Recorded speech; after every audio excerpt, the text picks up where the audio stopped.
and welcome again to SDVOE Presents Face-to-Face AV with Justin Kennington. That's me, your host, Justin Kennington. I'm joined today by our guest, Stephen Heywood from PTZOptics. He's a product evangelist, but also a broadcast engineer over there. And we're not talking broadcast engineer in the traditional studio, over-the-air sense, but rather in the at-home studio, internet broadcasting sense. Stephen really opened my eyes to some of the things that are possible. And so I wanted to share some of what I've learned from him with you. This is actually going to be a two-part interview. In part one, we're going to talk with Stephen. We're going to learn about some tips and tricks for your own internet broadcasts. We're going to learn how that industry and the technology behind it has evolved, what that means. And then in part two of the interview, which I really recommend you checking out, we're going to take a tour of Stephen's studio. I have to say it is impressive, and watching Stephen in action in this thing was really my favorite part of the interview. So don't forget to hit that subscribe button so that you get alerted next week when we publish the studio tour in part two of this interview. But now, let's bring Stephen in and chat about internet broadcasting. Stephen? Hey, Justin. Thanks for having me, man. Sure. So what I wanted to talk about, I saw an interview with you and Dan Farisi a few months ago, and that's what put me on the trail of, hey, I got to call Stephen and get him on the show. And you were showing off the ways that people can produce videos, from home, let's say, but really from a small studio that doesn't have to be, a multi-$100,000 broadcast environment. Really, we're talking about internet streaming and broadcasting shows. Shows kind of like this one. Tell us, how did you get to a place where this is something that you know a lot about? Oh, my. I've been doing this for almost 20 years. In the internet broadcasting world. And like most people, I started by stumbling through technology and putting things together and breaking things and sometimes catching things on fire. You're not talking about me right now, right? No. So when I got started, it was still kind of the Wild West, right? Everybody was trying to figure out how to do multicam. Everybody's trying to add graphics without spending a ton of money, which was kind of unheard of at the time back in 2008. I know it doesn't seem like that long ago, but in the world of internet broadcasting and live streaming, it really was. And so I decided I wanted to stand out from everybody else. I got a lot of inspiration from different folks on the internet, but I wanted to stand out. I wanted to do something different, and I wanted to push the quality level as far as I could and still kind of stay within a reasonable budget.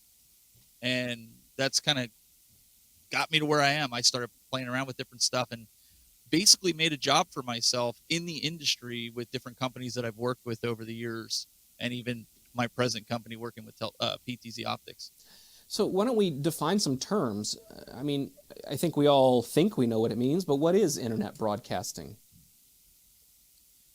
So I get asked that question a lot, believe it or not. People are like, well, isn't it just vodcasting or podcasting? And I'm like, no, it's an internet broadcast because it's live to tape. There is no editing. You start broadcasting. I roll an intro. I roll my pre-roll ads. I get into the content. I run an outro and we're done. There's no editing afterwards. I like to say, like, I podcast my broadcast. I don't podcast. I am not a podcaster. Okay. I don't have a round table that there's a static camera on four of us and we're podcasting, or you're just, having just audio. I will take the audio and extract it from the broadcast and put it out, but it's living content. It's content that people can roll back to and kind of see how much we were on track with some of the predictions that we made in what we talk about. So that I look at it just like a CNN or Fox. They go live on the internet with the same type of broadcast that they're doing on TV. They're broadcasters. They're not podcasters. The way you describe that, I'm reminded of. This predates my TV watching time, but what I think of as like 1950s and 1960s television, where these were live shows. Even though they were not, it wasn't the news. They had the news too, but they're producing Billy Bob's Happy Time Hour, sponsored by Clorox bleach or whatever it was. Like I said, it predates me, but that's kind of what this feels like a little bit. Is let's set the cameras rolling. Let's trust the talent on the screen is gonna get the job done. Yeah, and in all honesty, that's kind of helped me over the years with camera presence, because knowing in the back of my head that there is no second take. What you say, you can't take it back. You know, what's coming out of your mouth, or, you know, what you're doing on camera, you can't take it back. A live audience is watching you. And I think for me, and I'm not saying this is for everybody, for me, it's made me a better talent in front of the camera. And it's also made me a better speaker when it comes to talking to individuals or interviewing different individuals that sometimes are hard to interview. And I'm sure you've had some of those folks in your time of interviewing people where it just feels like it's like you're pulling teeth trying to get information out of them. No. Every guest we've ever had on this show has been absolutely fantastic. Okay, so it was just me. But back in the day, it also took a lot more to do a live traditional broadcast. I mean, when you talk to grandparents and they listen to radio broadcasts, that's how they describe it. They don't talk about, I'm listening to the radio. It wasn't, I think, until like the early 80s, people are like, I'm listening to the radio. Back then, they actually listened to live shows every day on the radio. And so, yeah. My 6-year-old said to me yesterday, I said something, I was listening to a podcast when she got in the van, and she said, what is this? I said, it's a show. It's like a show for grown-ups. She said, it's not a show. It doesn't have a screen. Yep. I said, let me tell you about radio, my child. Well, and so this generation, my kids included, it falls into that demographic too. They watch shows on YouTube, and there are all these influencers and guys doing stupid stuff like filling a bathtub with mustard and ketchup and seeing how long they can hold their breath under it. And my kids call those shows. I don't deem them as shows. Right? Is it we different call than those water? Videos In terms of how long you can hold your breath? Apparently, it was entertaining to them. We'll put a link in the show All notes. I know is I was sitting there going, I'm in the wrong industry. This guy's got like 250,000 people watching him in his brand new house doing this. So, I don't know. I digress. So we'll talk about your studio later, but are we going to see a bathtub full of ketchup and mustard, or more traditional equipment in there? That would be a no. We will see some equipment, but we will not see a bathtub full of ketchup and mustard. I promise you that. So you already touched a little bit on how this compares and contrasts with, I don't even know what to call it, traditional broadcasting, let's say, television broadcasting, what we think of over the air and over the cable networks. Mm-hmm. I think one of the main differences is that we're talking about a smaller scale of investment, right? A new TV studio is a multi-million-dollar affair. I think here we're talking about thousands or tens of thousands of dollars, maybe depending on how far one wants to go with it. Is it easier than TV broadcasting, or how else does it compare? So for me, I was never on TV broadcasting crews or anything like that. I have a friend who has been a confidant for me for many, many years, and he worked at ESPN for 35 years and made, the switch out. He started his own company, and I worked with him a lot on internet broadcasting and video production in that fashion, because from him, now he worked the control room there. He said it's night and day difference, because you can do so much more with one person, whereas in a control room, each person had an individual job. Mm-hmm. Like your job was the talent. You weren't there pressing the record button for the editors. You weren't sitting there pressing buttons to switch cameras. Your main focus was the talent. You had another guy calling the shots, switch to this camera, switch to that camera. You had another guy actually doing the switching. You had a sound engineer. You had a guy monitoring. You had camera operators. Internet broadcasting isn't like that. One man, one job, does everything. Yeah. I guess, what does that say about the scale of the production? And what I'm thinking back to, I can't help but keep thinking about the current state of internet broadcasting and how it might feel like the current state of, not the current, but the 1950s and 60s state of TV broadcasting, where we're doing this live. And I just wonder if, I think we can all think of the internet broadcast that we've watched or seen and compare that to, a fully polished NBC sports production of something, right? There is a difference in having, a team of people who call the shots and switch the videos and talent and all that.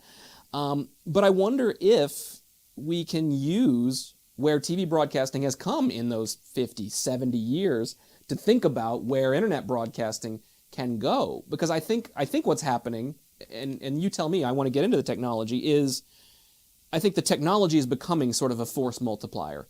2008, it was much harder to do the things that you do as one person. Correct. 2000, it was impossible to do the things you do today as one person. And now you can because the technology is advanced. I'm wondering where the technology might go and how much higher the production quality and intricacy can get, in a one or two person shop doing internet stuff instead of, the traditional big broadcasters. Well, yeah, I mean, you're spot on. And I think one of the biggest drives that people miss with why everything's going more toward an internet broadcast, if you will, even for the main news networks, is you get real-time feedback from your audience. That's something you don't get with a traditional television show, right? They started it back with the American Idol boom where you would get involved by texting a number to vote for your favorite singer.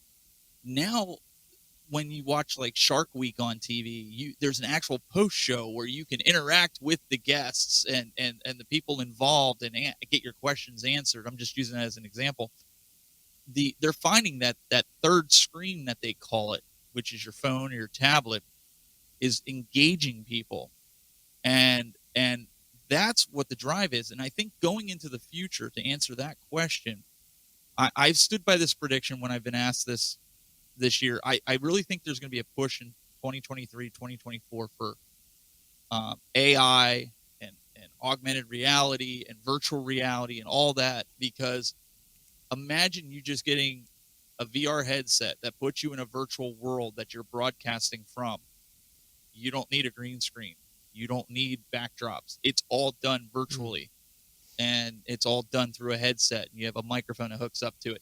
I really believe that that's where the push is going to come, and that's somehow they're gonna incorporate it. So you, the user, you buy a Meta headset, and you could be on a tropical island, and no matter where you look in it, there's no like, hey, I don't have a green screen there.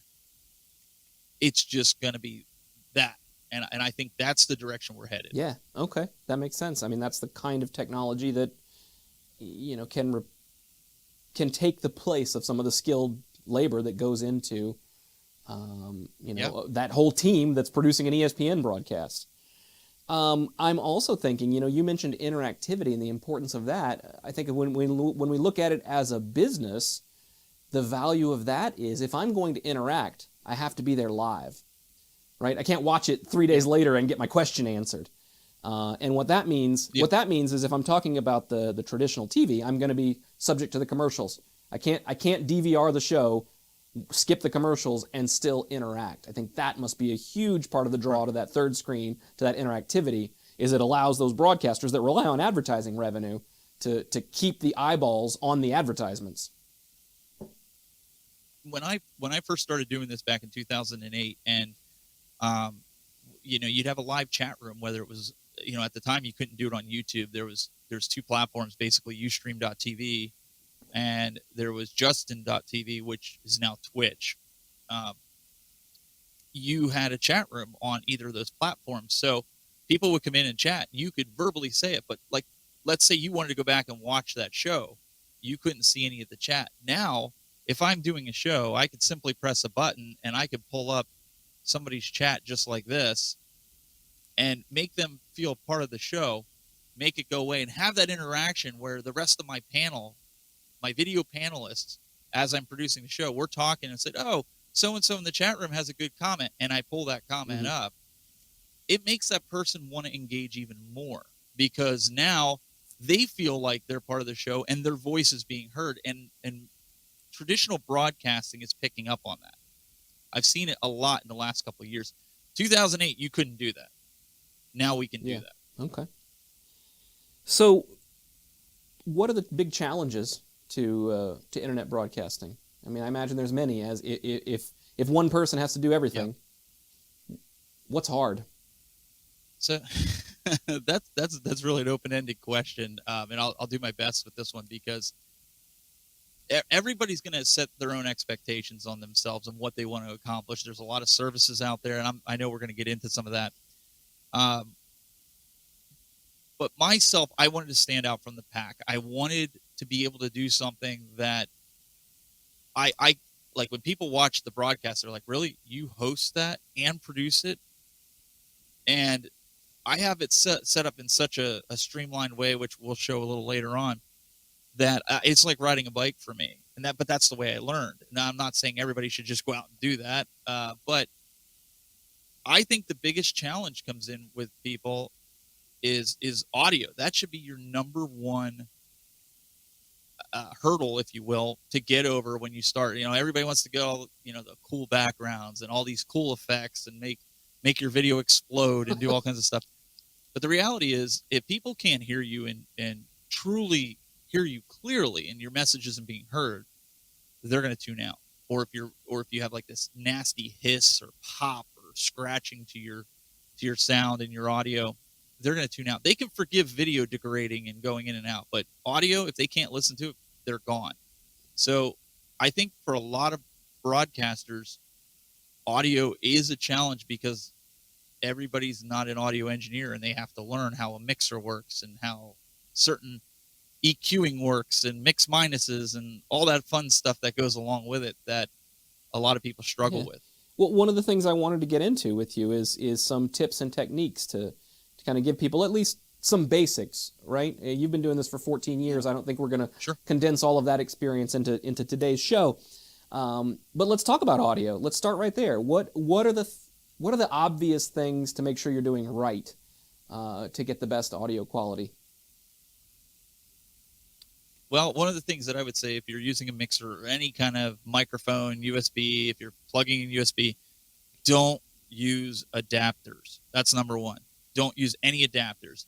If you have them laying around the studio and you're in a pinch because a wire dies and you have to put a bunch of adapters together to make it work to get through your show, that's one thing. But after that show, go buy the cable that you need.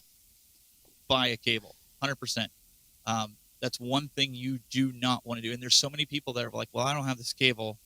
Okay, I'm going to put this 1/4-inch to 1/8-inch adapter on there. Well, now I'm going to convert it to 1/8-inch to XLR, and I'm going to plug it into my board, and they got this nasty hum, and they're wondering why. Or they're using the wrong shielded cable. I'm a person that will buy budget cabling. But when it comes to audio, I am a stickler. Like, I go to a music store. Like, I'm not going to go out and spend like $80 for a cable that a $30 cable is going to do the exact same thing. I go to music stores when I buy my audio cables, because if you can't buy a good audio cable at a music store, they shouldn't be in business, right? So any of my audio cables, that's where I go. I get them. I have one here local in town. They'll cut them to the size. That's another one. You want to make sure you're not balling up cabling in your studio. Like, if you only need 5 feet of audio cable for your microphone and you got 50 feet laying on the ground, that's a problem. You want to make sure that your cables are, the right length. It wasn't. So you don't. It wasn't audio related, but still, ultimately a performance issue. Just yesterday, I had a new refrigerator delivered, and its power cord was about 4 feet shy of where I needed it to be, maybe 3 feet shy. And I just needed to turn the refrigerator on, like before the installer guys leave. So I went down in the basement, and the only thing I could find with, proper grounded 3-prong heavy-duty cable was a 100-foot outdoor extension cord. So for about 2 hours, that powered my refrigerator. Goodness knows how much voltage sag I was getting through 10 amps at 100 feet.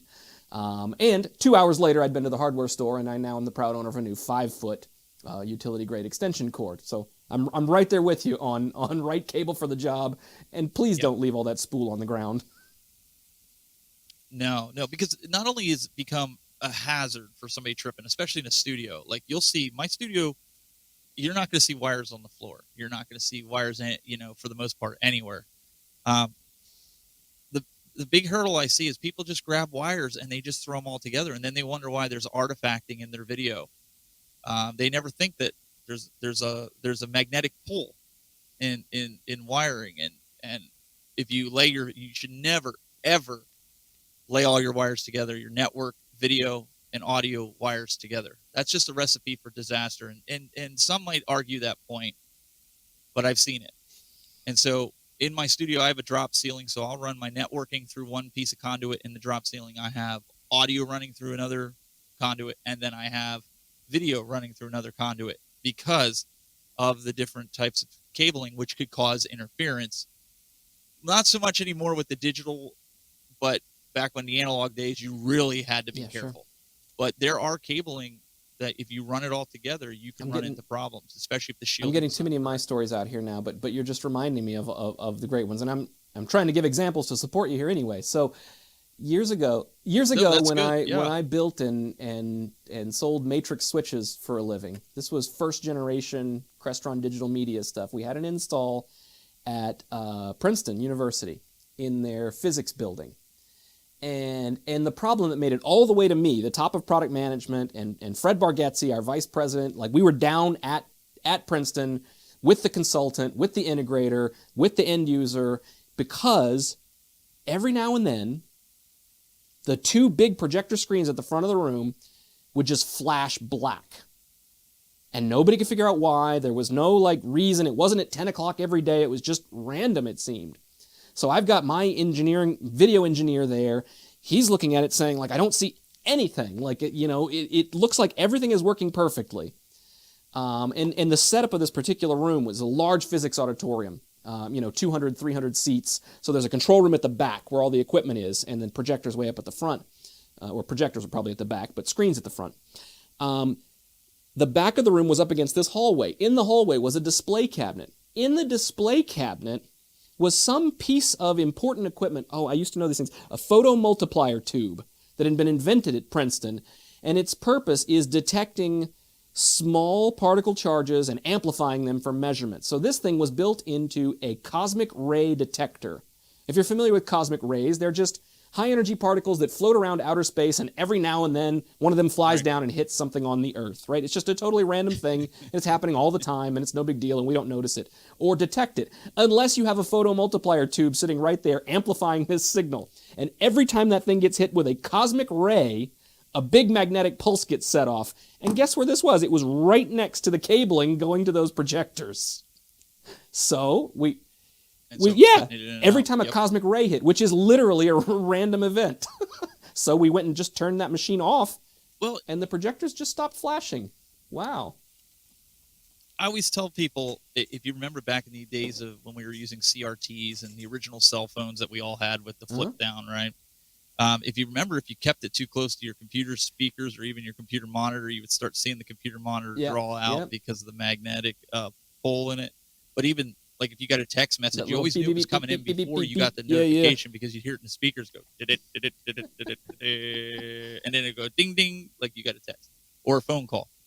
The same thing's true with wiring. And so it's very important that's why when you see network racks and IT departments and installers, infrastructure installers that come in to build studios, that's why the wires look so neat and whatnot, because they're doing that because they know the implications that it's going to have if they don't keep them separate. So those 3 tips I would 100% say when you're getting started, because when I got started, I didn't know any of this stuff, and I was just throwing wires everywhere. Like I had, computers, wires, everything, cross things.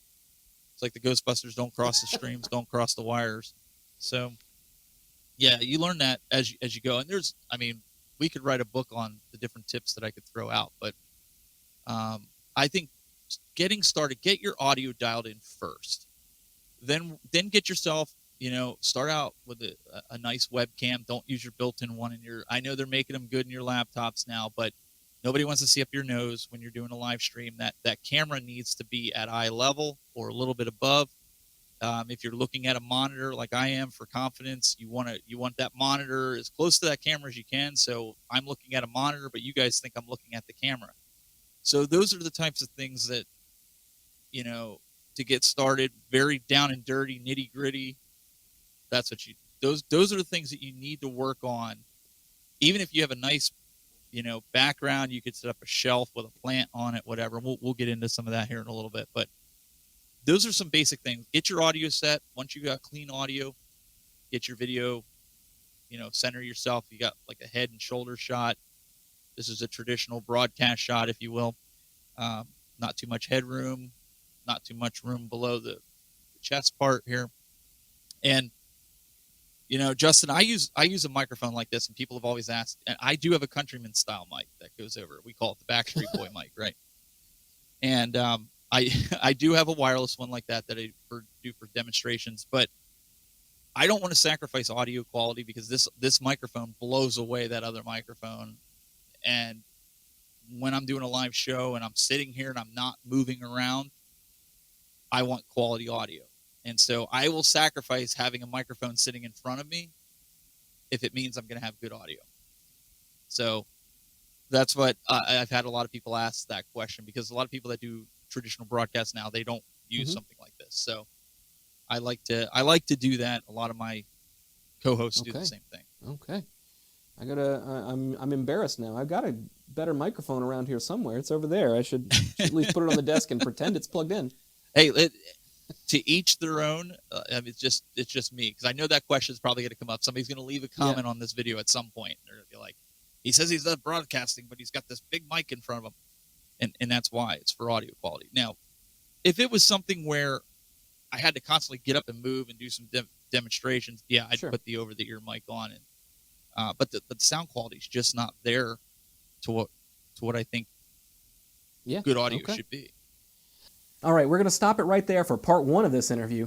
In part 2, next week, we're going to see a tour of Stephen's studio and get a little peek behind the curtain at how he does some of the magic that he does. It gives us all something to shoot for anyway. I'm very proud of what we've got here in the SDVOE studio, but wow, wait until you see this guy's setup. So join us next week for part 2. If you want an easy way, smash that subscribe button, and you'll be alerted by YouTube when the new video is up next week. So join us for part 2. Thanks for watching.